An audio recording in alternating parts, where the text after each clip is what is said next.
I want to tell you a story that happened to me 10 years ago. The doctors say the pancreatic cancer is eating me alive, but the truth is, I've been dead since the day my wife, Martha, was taken.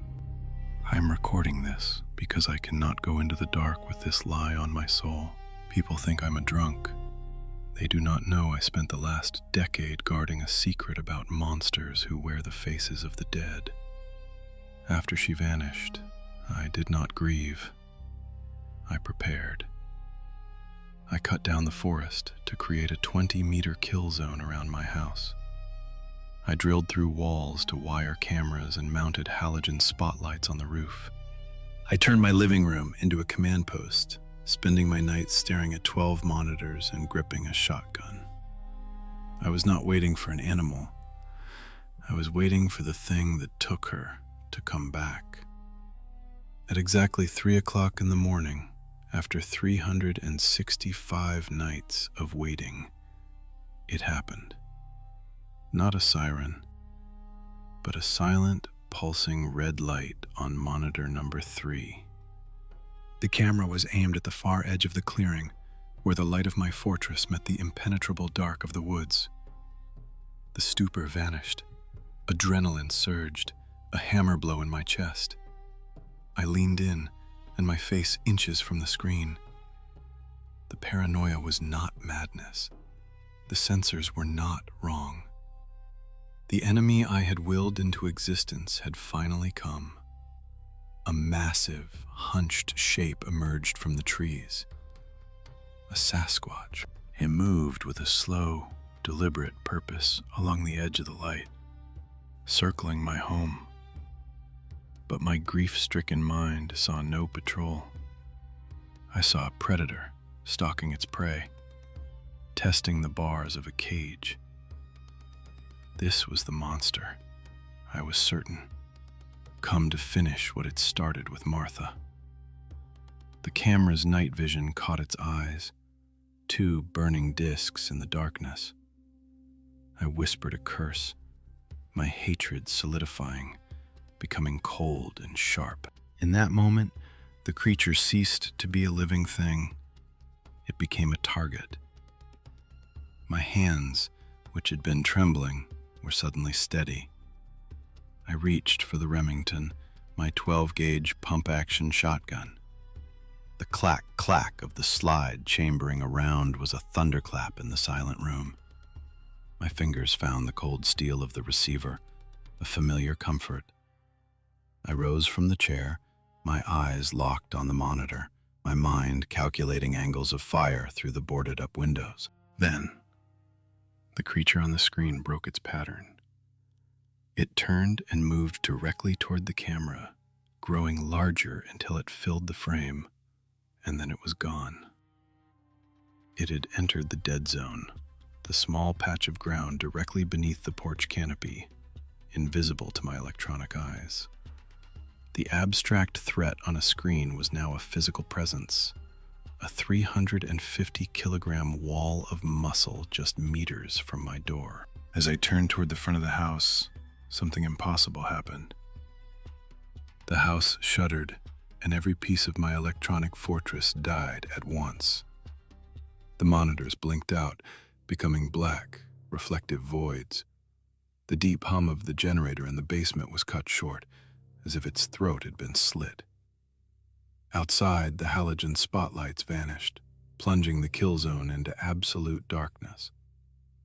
I was left standing in the center of the room, blind and defenseless. The darkness was followed by a silence so profound it felt like a physical weight. The wind died. The crickets stopped. The very breathing of the forest ceased. It was a vacuum, a pocket of dead air where the laws of nature were suspended. I could feel the pressure change in my ears as if I'd been plunged deep underwater. My own heartbeat was a deafening drum against my ribs. My fortress had become a tomb. From within that crushing, unnatural silence, a new sound emerged. A slow, heavy, wet rasp, just 5 steps from where I stood. Screep. The sound of immense claws dragging down the solid oak of my front door. The war of pixels and wires was over. The fight for my life had begun. The scratch of claws had been a challenge. The silence that followed was a sentence. It was a dead, sterile vacuum, a stillness that pressed in on me, heavier than stone, suffocating the world. My heart hammered against my ribs, a frantic drum in a soundless void. I stood frozen, the Remington a cold, dense weight in my hands, my knuckles bone white. My fortress had become a tomb. The enemy was at the door. Then, a sound cut through the oppressive quiet, a whisper that had no place in this reality. It was soft, trembling, fragile as a winter leaf. Arthur. The word was not a memory. It was not a phantom born of a mind strained to breaking by grief and isolation. It was here. It was now. It was 3 meters away, on the other side of the solid oak that separated my world from the abyss. The sound struck me with the force of a physical blow, a jolt of lightning that bypassed my brain and went straight to my soul. My muscles seized. My breath caught in my throat. An entire year of paranoia, of watching shadows dance on monitors, of preparing for a monster. All of it disintegrated. That single word undid everything. It was the voice of Martha. My mind, a bastion built of logic and rage, refused to process the information. It was impossible. A trick of the forest. But the voice came again, closer this time, as if pressed against the wood. Arthur, please, let me in. I'm so cold. And that was it. The phrase that shattered me. Let me in. Our old, stupid code. The little joke from a lifetime of shared moments. From evenings when she'd returned from her garden club, fumbling for keys she'd inevitably left on the kitchen counter. She would say it with a playful shiver in her voice, and I would open the door and wrap her in my arms, my bear hugging his silly, forgetful bird. No one could know that. Not a beast from the woods, not a devil from hell. The knowledge was ours alone, a secret key to a lock I believed had been buried with her. The soldier guarding the perimeter died in that instant. The husband, the failure, the man hollowed out by guilt, was all that remained. A hot, stinging wetness flooded my eyes, blurring the darkness of the room. The shotgun suddenly felt alien in my hands. I whispered her name, a prayer I had not dared to utter in a decade. Martha. I took a single, hesitant step toward the door. My gaze flickered to the wall of dead monitors, their black screens reflecting a ghostly, wavering silhouette of a man holding a gun. They were useless artifacts now, monuments to a war I had been fighting against the wrong enemy. A moment ago, I had seen a 350-kilogram beast on screen number 3, a Sasquatch patrolling the edge of my kill zone. The memory was a distant, irrelevant fact. All that mattered was the voice in the cold. I lurched forward, my legs clumsy, my body a vessel for a grief so powerful it threatened to tear me apart. My boot snagged on a thick black cable I had so carefully routed across the floorboards, and I stumbled, catching myself against the wall. I let the shotgun's muzzle dip toward the floor, a careless breach of every rule of firearm safety I had drilled into myself for months. The only protocol now was the frantic beating of my own heart, a desperate rhythm driving me toward the only thing in the world that could make it whole again. My trembling, unruly hands found the cold steel of the locks in the dark. The sounds ripped through the silence of the house. A loud metallic click as I threw the upper bolt, a heavier clack as the lower one slid free. The security chain rattled in its channel, a frantic, tinny sound like a trapped animal before I tore it loose. Each noise was a victory, a hammer blow against the prison I had built around myself. I was acting in a fever, a frantic haste born of the terror that if I did not open this door right now, the delusion would shatter.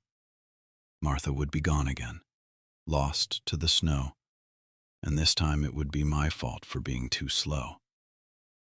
My fingers found the main key in the lock. I turned it, and the mechanism gave a final, satisfying thud. The way was clear. My hand closed around the heavy brass handle, its icy surface doing nothing to cool the fire in my blood. I was ready to tear down the last barrier between us. I pushed. The door moved, swinging inward perhaps 2, maybe 3 centimeters. And then it stopped. It did not rattle or creak as if the frame had swollen.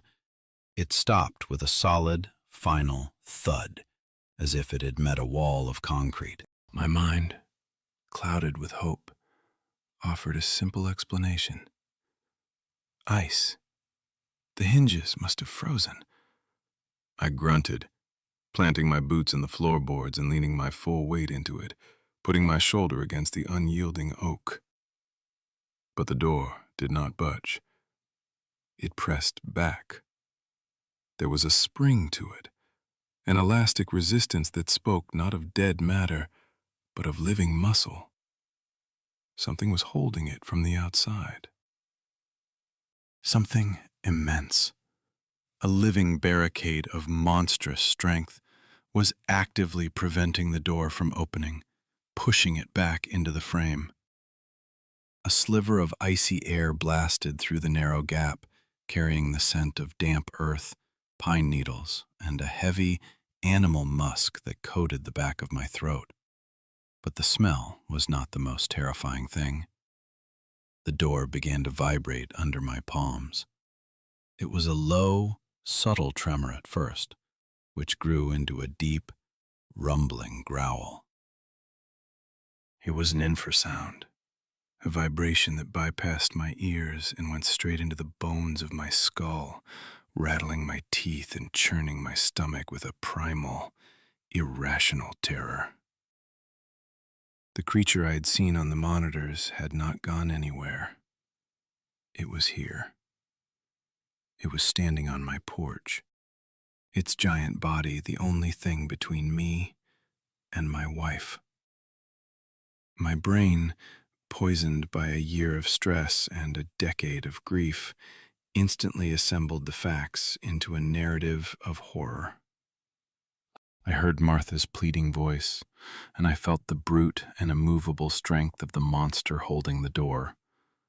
The conclusion was simple and terrible and fatally wrong. The Sasquatch had her. It had trapped her on the porch, had pinning her against the wall or cornering her by the steps. It was using its own massive body to block the door, so to prevent her from escaping to the safety of the house. In that fractured moment, I saw myself not as a fool, but as a hero. I was the only thing standing between Martha and the beast that had come to finish the job. I was her last line of defense. As if on cue, the voice outside the door broke into a panicked, high-pitched squeal. "Arthur, he's here! He's looking at me!" The mimic's hysteria was a masterful performance. "His breath! Oh God, it stinks! It's so hot on my neck!" Every word was a perfectly crafted dagger aimed at the softest part of my soul. My guilt. My failure to protect her the first time. He has teeth. So big. Her voice choked on a sob. I would not leave you, I roared back, my voice cracking. I was completely lost in the savior scenario, the tragic hero come to rescue his damsel. The convincing terror in her voice drowned out the last vestiges of reason, the last whisper of self-preservation. I pressed my face to the narrow vertical crack, trying to see, to get a glimpse of her. But there was nothing, only a solid, dense wall of darkness. It was not the empty black of a moonless night. It was textured, moving, the dark and matted fur of the guardian, who had pressed his back flat against the doorway, blocking the view entirely. I could not see Martha, but I could hear her voice, seemingly coming from somewhere to the side, or perhaps from below, as if she had fallen to the porch floor. A logical mind would have questioned the acoustics. Why did her voice sound so close, so clear, if the passage was completely blocked by a giant's body? But my mind was no longer logical. For me, the darkness in the gap was the body of the enemy. I took a step back from the door, my decision made. I raised the Remington, seating the stock firmly against my shoulder. My voice was a raw shout, torn from my lungs by rage and fear. Get away from her, you beast! In response, the vibration in the door intensified, the wood humming like a tuning fork. The growl from outside escalated into a deafening, explosive roar, a deep, guttural goom that shook the very frame of the house. It was a final warning, a desperate attempt by the guardian to drown out the hypnotic voice of the true monster, to scare me back from the threshold, to force me to lock myself inside where I would be safe. I heard none of that. I heard a promise of violence.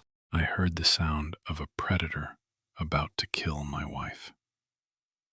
There was no opening the door by force. The creature outweighed me 3 or 4 times over. Its strength was inhuman. I had only one advantage left: firepower. Martha, get down on the floor, I screamed, praying she could hear me over the monster's roar. Squeeze into the boards! I pictured the scene in my mind. Martha, small and terrified on the floorboards. The beast, a towering silhouette of rage standing over her, its back to me. I would have to shoot through the door, aim for the center of that mass. A shot to the chest should be enough to throw it backward off the porch, to give her a chance. I stepped forward until I was flush with the vibrating door. I raised the shotgun and rested the cold, round muzzle of the 12-gauge directly against the oak panel, just above the height of the brass handle and the lock. Through the steel of the barrel, I could feel it, the slow, steady rise and fall of the door, a movement that matched the rhythm of a giant rib cage. The creature was breathing. My hand was shaking, but my resolve was a cold, hard stone in my chest. In this moment, I was not a murderer. I was a husband performing a final, desperate act of love. I did not know that in the next second, I would commit the worst crime of my life. I took a deep breath, I closed my eyes, and prepared to pull the trigger.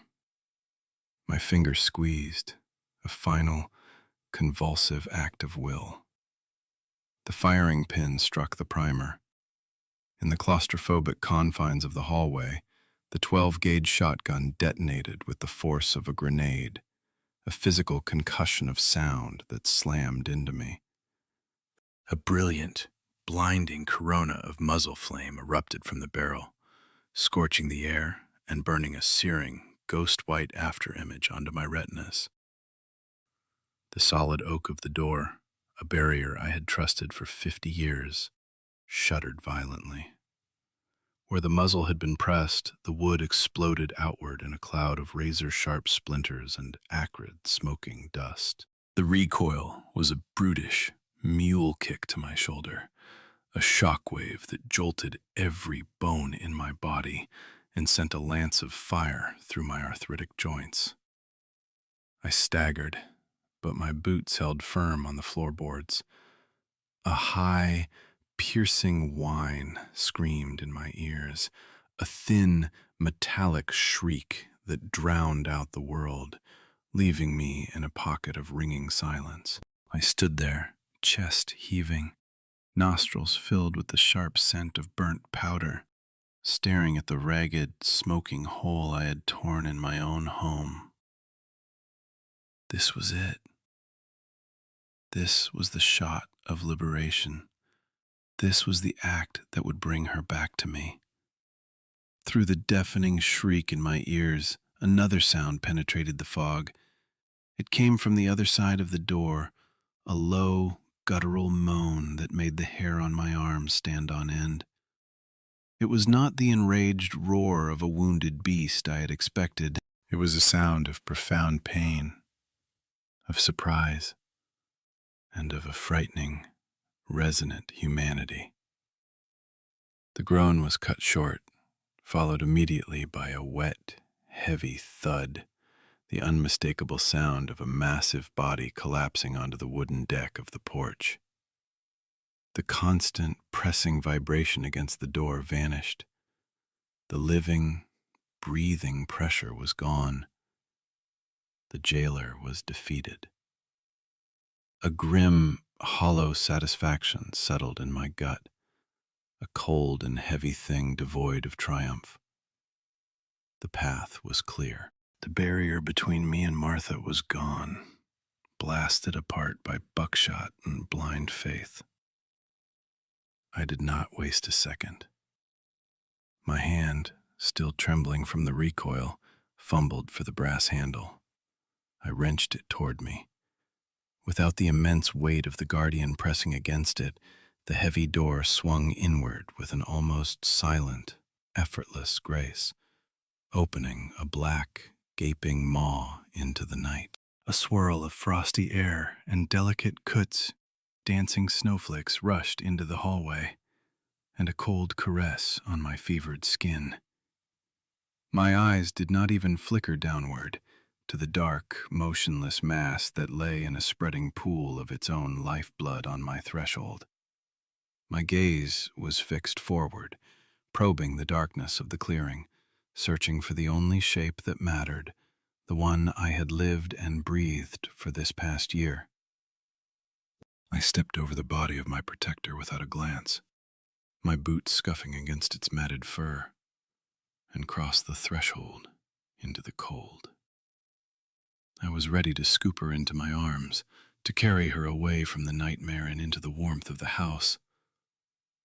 And there she was, in the pale, ghostly light spilling from the hallway. I saw her. Martha. She was standing 2 steps from the porch, her small, bare feet planted in the snow. She was wearing the pale blue floral dress she had worn the day she went to pick berries, the day she disappeared a year ago. Time fractured. The world stopped turning. She was exactly as my memory had preserved her. Not a scratch, not a speck of dirt, her silver hair neatly coiffed. She did not appear exhausted or terrified. She stood perfectly straight, her hands hanging loosely at her sides, a serene and impossible statue in the winter night. For my tortured, the grief-stricken mind, then this was not a hallucination. It was a miracle, a divine intervention, a reward for my faith. Her name escaped my lips in a choked whisper and a sound of pure reverence. The Remington slipped from my numb fingers, clattering onto the bloody floorboards of the porch with a discordant clang. She raised her head, her face turning toward me. Her lips, the lips I had kissed 1,000 times, slowly parted and stretched into a smile. It should have been a smile of relief, of reunion, the culmination of a year of agony. But something was wrong. A cold splinter of unease worked its way into my heart. The smile was too wide. It was too symmetrical. It was a static, painted thing that froze on her face like a mask, devoid of warmth or life. Her eyes held mine with a frightening, unblinking intensity. She was not crying. She did not reach for me. She was not shivering from the bitter, biting cold, a cold that was already seeping through my own thick wool cardigan. She simply stood there and smiled. It must be the shock, I told myself. The poor thing is in shock. I took a clumsy step toward her, my hand diving into my pocket and closing around the cold, metal tube of my tactical flashlight. I needed to see her face. I needed to see her properly. I thumbed the switch, and a brilliant, focused beam of white light cut through the darkness, landing squarely on her face. In that harsh, unforgiving glare, the beautiful illusion cracked and fell away. The uncanny valley opened up beneath me, a chasm of pure, gut-wrenching horror. Her skin, which from a distance had seemed so perfect, now had a strange, waxy sheen, like expensive, polished plastic. There were no pores. There were none of the fine, delicate wrinkles around her eyes, the ones I had loved tracing with my thumb. But the eyes were the worst. They did not flinch or narrow in the bright, sudden light. They remained wide, black, and completely opaque. Two polished circles of jet set in a smooth, lifeless surface. They had no depth, no soul. They did not reflect the beam of my flashlight. They were the eyes of a doll. I froze mid-step, my hand in the flashlight beginning to tremble violently. My brain, finally catching up to what my eyes were seeing, processed the most obvious, glaring physical anomaly. In the frigid night air, the breath of any living thing condenses, turning into plumes of white steam. I could see clouds of it billowing from my own mouth with every ragged gasp. I could see it rising in lazy tendrils from the hot, dark blood of the slain guardian on the porch floor. But the air around Martha's smiling face was perfectly, unnaturally clear. Her chest was still. She was not breathing. The thing standing before me was not alive. It was merely mimicking a life form, and it had forgotten the most basic biological details. The hope that had surged through me moments before died a violent, sudden death, replaced by an icy, creeping horror that was colder than the snow beneath my feet. The creature wearing my wife's face opened its mouth. The sound that emerged was not the soft, familiar timbre I had heard through the door. It was a dry, metallic rasp, like stones grinding together inside a distorted speaker, a sound that set my teeth on edge. "Thank you, Arthur," the mimic said. The intonation was flat, devoid of any emotion. It was a simple statement of fact. "Thank you for removing the guardian." The word guardian was spoken with a particular venomous hiss, a sound of pure hatred and mockery. In that instant, I understood. It was not thanking me for saving it. It was thanking me for my complicity, for murdering the only thing in this forest it had ever feared. While I stood paralyzed, rooted to the spot by the sheer horror of my realization, the mimic took a fluid, gliding step onto the porch. The illusion of humanity was shed like a snake's skin, with a wet, sickening crunch of bone. The jaw of the thing that wore Martha's face unhinged and dropped, its mouth opening impossibly wide. There were no human teeth inside. Instead, rows upon rows of sharp, translucent needles shimmered in the flashlight's beam, extending deep into a dark, pulsing gullet. The smooth, waxy skin on its cheeks stretched and tore, but no blood welled from the wounds. Underneath was a glimpse of something gray and throbbing. Its arms seemed to lengthen, the joints cracking and popping as its fingers elongated into wicked, chitinous claws. The pale blue dress, the last vestige of my beloved wife, strained and ripped at the seams, unable to contain the monstrous, predatory form that was unfolding within. My body screamed at me to move, to run, to grab the shotgun from the floor, but my reactions were those of an old, terrified man. The creatures were not bound by human physiology. It sprang. It was not a jump, but a skittering, spider-like launch that covered the distance between us in a blink. It slammed into my chest with the force of a battering ram, the impact knocking the air from my lungs in a painful rush. I was thrown backward, my head connecting with the hard wooden floor of the hallway with a sickening crack. The world exploded into a constellation of white, searing stars. The flashlight flew from my nerveless hand, rolling into a corner where it spun and cast wild, dancing shadows across the walls.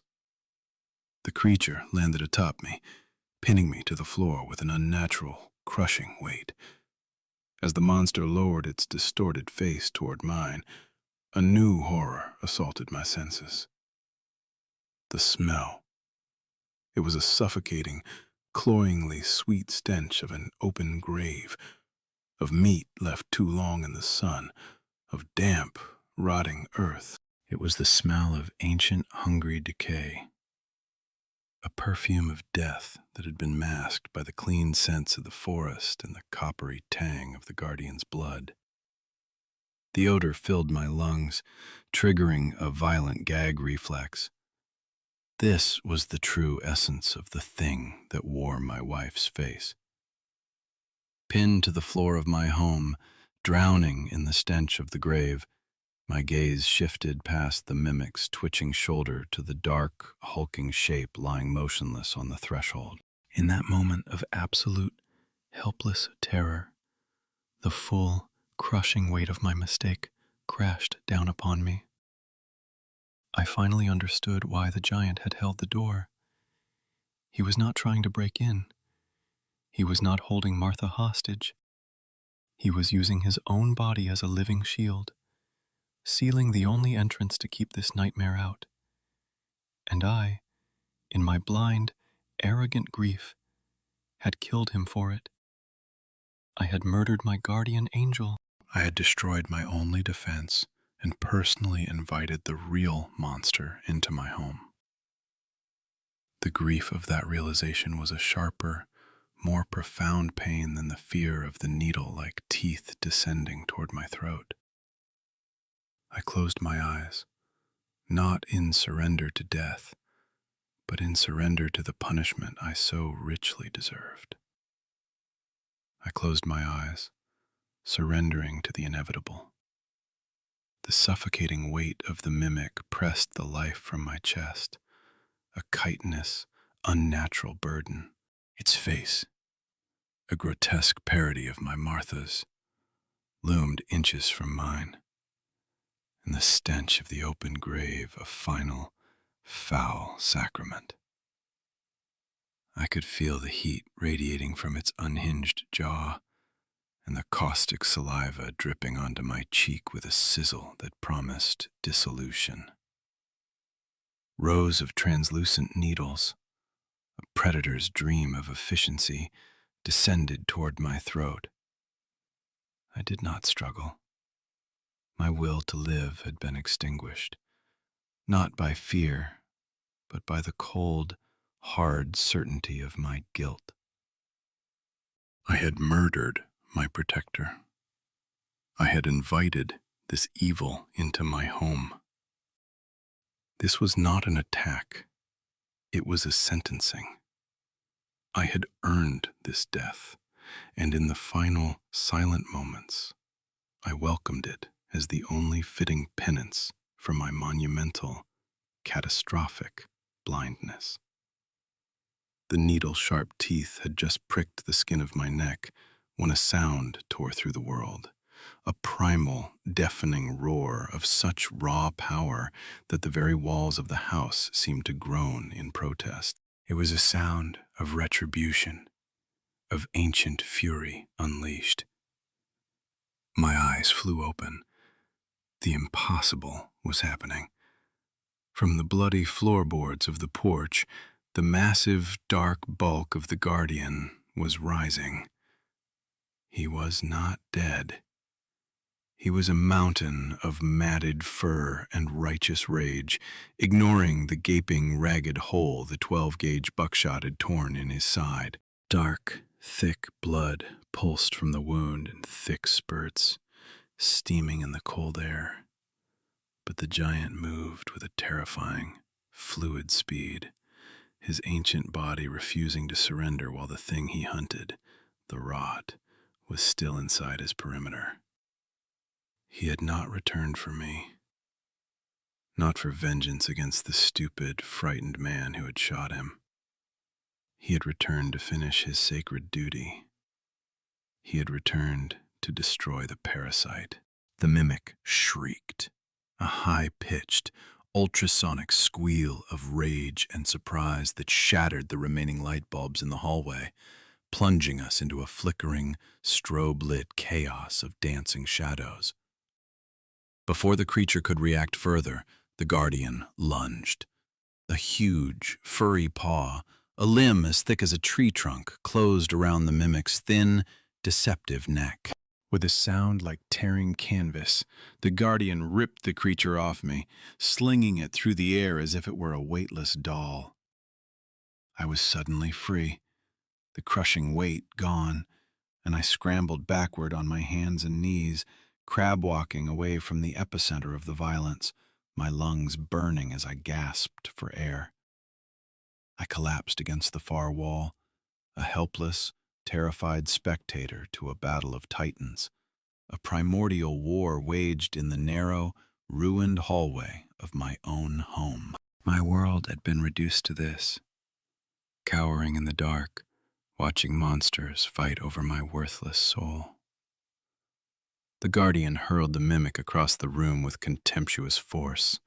The creature sailed through the air and crashed into the surveillance wall, the monument to my year-long paranoid vigil. The bank of 12 monitors, my electronic eyes on the world, exploded in a shower of sparks and shattered glass, the final, dying flickers of their screens illuminating the chaos. The mimic, its form unbound by the frailties of bone and sinew, was on its feet in an instant. The impact had done nothing but enrage it.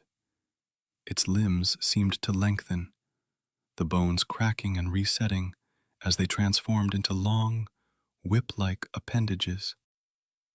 The pale blue dress was now nothing more than tattered rags hanging from a body that had shed all pretense of humanity.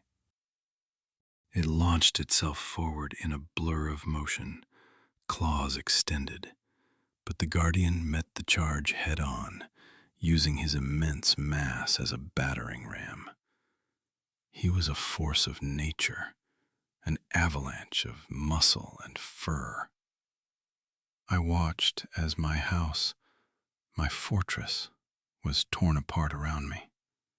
But as the walls crumbled, so too did the false reality I had constructed. In the raw, unfiltered violence of the struggle, I saw the truth with searing clarity. The chaotic, spiteful, parasitic rage of the mimic, and the controlled, focused, protective fury of the guardian. One fought to consume, the other fought to defend. The battle ended as suddenly as it began. The guardian, weathering a storm of blows from the mimic's whip-like arms, found his opening. His massive hands shot out, seizing the mimic's writhing, unnatural body. The creature twisted and thrashed in his grip, its face momentarily flickering through a horrifying gallery of stolen identities. For a gut-wrenching second, I saw Martha's face again, her eyes wide with terror, her mouth forming a silent scream for help. It was the creature's last, desperate trick, a final appeal to the weakness that had led me to this precipice. But the guardian, ancient and wise, was immune to such deceptions. He did not hesitate. With a short, brutally efficient twist of his powerful wrists, he acted. A dry, loud crack, like a thick tree branch snapping under a heavy load of ice, echoed through the ruined hallway. The sound was horribly final. The mimic's spine was severed. The creature went instantly limp in his grasp, its limbs dangling uselessly, its struggle over. The guardian opened his hands, and the thing that had worn my wife's face collapsed to the floor. No longer a creature, but a shapeless pile of flesh and tattered cloth. As I watched, its form began to break down, melting into a black, viscous, foul-smelling resin that spread across the floorboards, greedily consuming the wood. Silence descended upon the hallway, a heavy, oppressive quiet broken only by the ragged, whistling breaths of the wounded guardian. I could see his powerful chest heaving with the effort, could hear the wet gurgle in his lungs. Dark blood dripped from his side onto the parquet floor, mixing with the black, oily slime of the dead mimic. He stood motionless for a long moment, his broad shoulders slumped, the adrenaline of the fight draining away and leaving only the agony of his wound. I remained huddled against the wall, a small, pathetic creature amidst the wreckage of my life, and looking up at the giant who had saved me. I waited for the final blow. By any law of nature, that I was the enemy. I was the one who had put the fatal wound in his side. I shrank into myself, bracing for the death I knew I deserved, a death delivered by the hand of the noble being I had so grievously betrayed. Slowly, as if moving through deep water, the guardian turned his massive head toward me. His eyes found mine across the ruined space, and in their depths, I saw no rage. There was no animal fury, no thirst for vengeance. There was only a bottomless, ancient weariness and a profound, heartbreaking sadness. It was the look of an old soldier gazing upon a foolish, destructive child who could not comprehend the damage he had done. His gaze drifted down to the Remington shotgun lying at my feet, and then to the dark, gushing wound in his own side, and then back to my face. In that silent, three-part glance, 1,000 words were spoken. I was judged, and I was found wanting, and I was forgiven. And that forgiveness was a more painful punishment than any physical blow could ever be. In his ancient, sorrowful eyes, I saw the confirmation of a terrible truth. He had always known that men were stupid. He had been guarding me not from the monsters of the forest, but from my own catastrophic foolishness. A low, vibrating sound rumbled in his chest, not a growl, but a heavy, pained sigh. He turned away from me. Limping heavily, he began to make his way toward the open doorway. Each step was a monumental effort, leaving a smeared, scarlet footprint on the floor. He crossed the threshold, moving out of the relative warmth of the house and into the biting cold of the winter night. I wanted to scream, to call out to him, to offer help, bandages, anything. But my voice was trapped in my throat, choked by a shame so profound it paralyzed me. I had forfeited the right to offer comfort. I had no right to ask anything of this creature, ever again. He had fulfilled his duty to the very end. He stopped on the porch, his great dark form silhouetted against the snow-filled clearing. But he did not immediately shamble off into the woods to die. He turned, and with a slow, deliberate movement, reached out a huge, furry hand. I watched, my mind reeling with incomprehension, as his long, powerful fingers closed gently, almost tenderly, around the cold brass of the door handle. Slowly, he pulled the heavy oak door toward him, closing the passage. The sliver of pale light from the hallway narrowed and then vanished, plunging me into near total darkness. The door clicked shut in its frame, and then came the sound that became the final, tragic chord of the entire nightmare. A crisp, clear, metallic click. The door clicked shut, the heavy latch falling into place with a sound of finality. He had trapped me in safety, alone in the dark, surrounded by the wreckage and the stench of death. I stared at the closed door. The full, devastating meaning of his final act settled upon me. All this time, when he had been holding the door against my frantic efforts, he had not been trying to keep Martha out. He had been trying to keep me in. He knew what waited on the other side. He knew death stood on my porch, wearing my wife's face and speaking with her voice. And now, mortally wounded by my own hand, his last conscious act was to ensure the safety of his killer. He had locked me inside, in the warmth and relative safety of my broken home, while he went out into the cold to die alone. A sob tore from my throat, a raw, ragged sound of a man utterly broken. I crawled across the floor, through the blood and the slime, until my forehead rested against the solid, unyielding oak of the door. And there, in the darkness, I wept for the only friend I ever had, and the one I had murdered. That was 10 years ago. Numbly, acting on a survival instinct I did not feel, I stuffed my heavy woolen greatcoat into the jagged hole in the door to staunch the freezing draft. Then I slid to the floor. I sat there for 3 days, huddled in the dark, paralyzed by shock and shame. When I finally found the courage to turn the key, the porch was empty. There was no body. There was only a large, dark stain of dried blood on the floorboards, and a single set of massive footprints leading away into the thicket, ending abruptly at the edge of a deep ravine.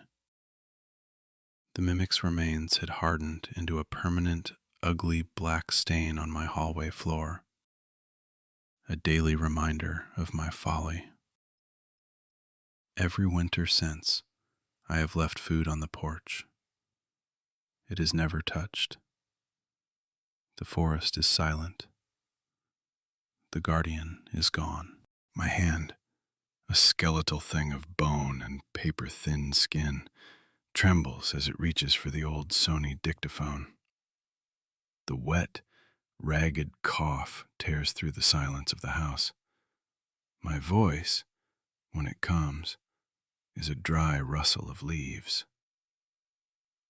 We think we are the masters of this world, I say to the empty room, my words slow and deliberate.